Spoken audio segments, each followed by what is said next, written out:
এই যে আপু এই নামগুলি দেখেন।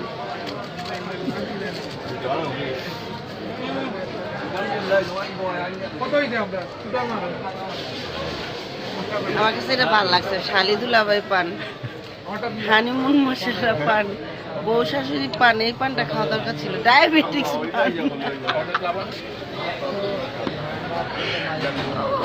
মঞ্চুরি পান, এটা দরকার নাই। জামাই সোহাগী পান, এটাও দরকার নাই। তাম্বুল বিলাস পান, এটা কি অত বুঝি না। কাশ্মীরি পান, বউ সোহাগী পান, চকলেট পান, এত পানের নাম। এই পাশেরটা কি?